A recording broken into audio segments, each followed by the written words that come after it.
प्राण ऊर्जा का ज्वाला के रूप में प्रकटीकरण। मानवीय काया की संरचना पंच तत्वों से हुई है और उसकी चेतना में 5 प्राणों का समावेश है। तत्वों से विनिर्मित रासायनिक पदार्थों द्वारा रक्त, मांस, अस्थि, चर्म आदि की संरचना हुई है। पंच प्राणों में 5 ज्ञानेंद्रियां और उसके तन्मात्राएं काम करती हैं। इन्हीं का समुच्चय पंचदेवों के नाम से जाना और उपासना उपक्रम द्वारा समर्थ समुन्नत किया जाता है। प्राण को अग्नि भी कहा गया है। यज्ञाग्नि की तरह उसकी भी अपनी महत्ता है। यज्ञ में यूँ देखने में तो वैसी ही लपट आती है जैसे कि चूल्हे या चिता में, तो भी उसमें विशेष अंतर रहता है। पवित्र संविधा, साकल्य, विधान एवं मंत्रोच्चारण के सहारे उसे उस स्तर का बनाया जाता है जो चेतना के साथ घुल सके, उसके साथ तारतम्य बैठाने एवं प्रभावित करने में समर्थ हो सके। इस स्तर तक पहुँचने के उपरांत ही साधारण आग को यज्ञाग्नि कहलाने का श्रेय मिलता है और उसका पूजन देवता के समतुल्य किया जाता है। प्राणाग्नि को जीवन तत्व, जीवनी शक्ति भी कहा जाता है। उसका परिचय नस नाड़ियों में विद्युत की तरह काम करता देखा जाता है। ज्ञान तंतु इसी के माध्यम से मस्तिष्क एवं शरीर के साथ संबंध स्थापित किए रहते हैं। त्वचा के इर्द गिर्द उसे तेजोवलय के रूप में देखा जाता है। कायिक स्फूर्ति और मानसिक सूझबूझ एवं हिम्मत बनकर वही काम करती है। पराक्रम दोनों के संयोग को कहते हैं। शूरवीरों को मात्र कायिक बलिष्ठता ही नहीं, साहसिकता का भी बाहुल्य होता है। इस आधार पर किसी में प्राणाधिक्य होने का परिचय मिलता है। इसी को शरीरगत ओजस, मनोगत तेजस एवं भाव क्षेत्र का वर्चस्व कहते हैं।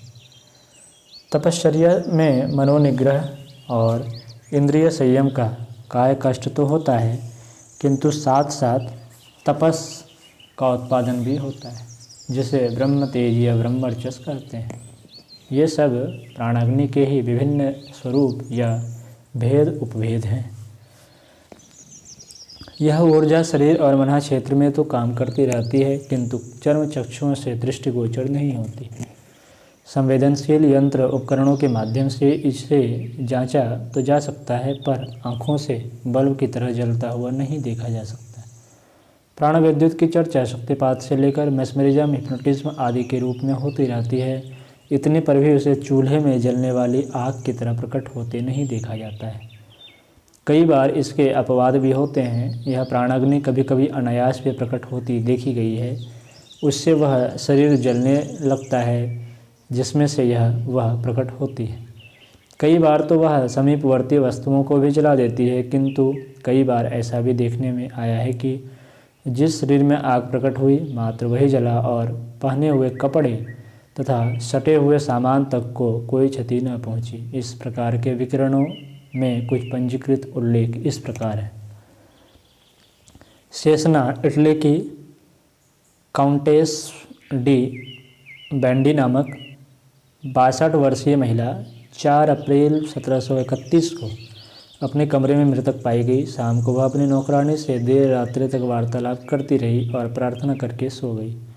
सुबह समय पर मालकिन को जगा हुआ ना पाकर नौकरानी ने खिड़की से झांक कर देखा तो कमरे में बिस्तर से 4 फीट की दूरी पर घुटने के नीचे पैर का हिस्सा, झुलसे हुई उंगलियों के टुकड़े और सिर का आधा भाग एवं इसके अतिरिक्त राख का ढेर देखकर नौकरानी हतप्रभ रह गई। एकत्रित लोगों ने दरवाजे को तोड़ा और कमरे के अंदर प्रविष्ट हुए। कमरे से एक विशेष प्रकार की गंध निकल रही थी।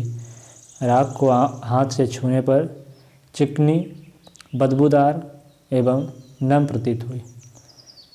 कमरे के सभी बर्तनों, कपड़ों, फर्नीचर तथा दीवार पर इस राख की हल्की सी परत देखने को मिली। निरीक्षण करने पर पाया गया कि काउंटेस डी ब्रैंडी बिस्तर पर से उठकर जैसे ही कुछ दूर चली होगी, वैसे ही उनके शरीर की प्राणाग्नि ने दावानल का रूप धारण कर लिया होगा और उन्हें भस्मीभूत कर दिया। सभी कमरों में विचित्र बदबू फैल रही थी। कमरे में रखे एक बर्तन में रोटियों के कुछ टुकड़े पड़े थे जिन्हें कुत्तों को खाने के लिए दिया गया, परंतु किसी कुत्ते ने मुंह तक न लगाया। उन्हें गड्ढे में बंद कर दफना दिया गया। सन 1673 में पेरिस में स्वतः जल जाने वाली एक गरीब महिला का वर्णन करते हुए थॉमस बार्थोलिन ने लिखा था कि यह महिला स्ट्रॉन्ग स्क्रिप्ट की अति से आदी थी। अपनी इस आदत के कारण इस महिला ने 3 वर्षों तक बिना किसी भोजन के ही दिन गुजारे। एक शाम को वह महिला पुआल से बनी तृणशैया पर सो रही थी। रात्रि में अचानक उसके शरीर से आग की लपटें निकलने लगी और कुछ ही क्षणों में वह बिस्तर सहित जलकर राख हो गई। सुबह देखने पर लोगों को उसका सिर तथा उंगलियों के कुछ हिस्सों के अतिरिक्त और कुछ नहीं मिला। पेरे एमएल लेमर ने इस घटना का पुनर्मूल्यांकन किया और उपयुक्त तथ्य को सही पाया, जिसे बाद में उन्होंने एक लेख विशेष द्वारा प्रकाशित भी किया। डॉक्टर डी जस ने Edinburgh medical and surgical journal के मार्च के अंक में एक रहस्यमय अग्निकांड का वर्णन किया था। एक व्यक्ति के शरीर से नीली लपटें निकल रही थी और वह छटपटा रहा था।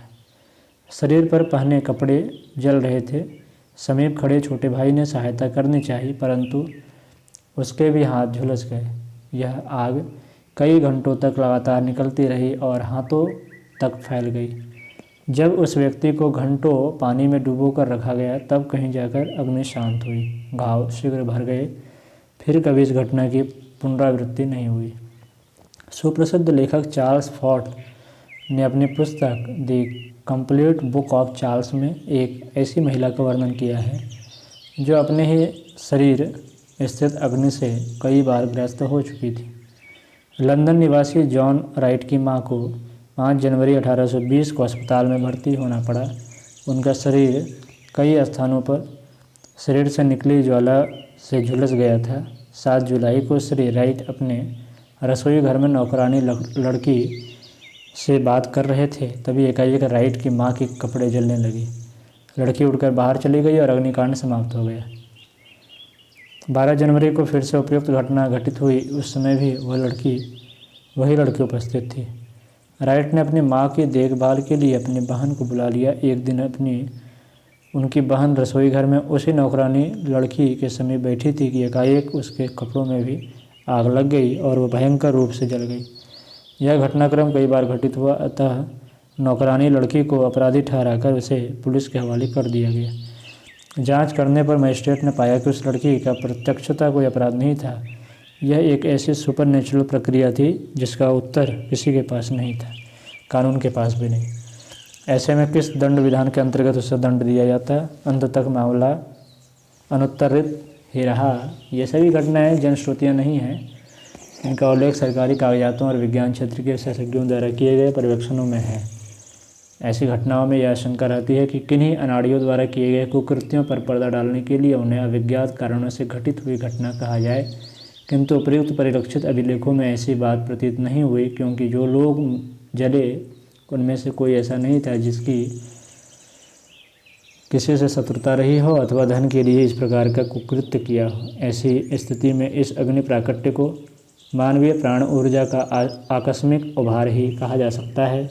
साथ ही यह उत्साह भी उभरता है कि इस सामर्थ्य का सामान्य जीवन यापन में प्रयुक्त होने भर से संतोष न कर किन्हीं बड़े प्रयोजनों में नियोजित करने का मार्ग खोजा जाए।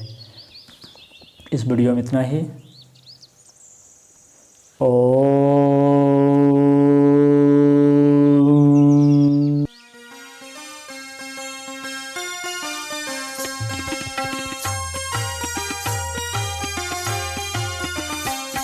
चलो गुरुदेव के सपने सजाने की शपथ ले लें।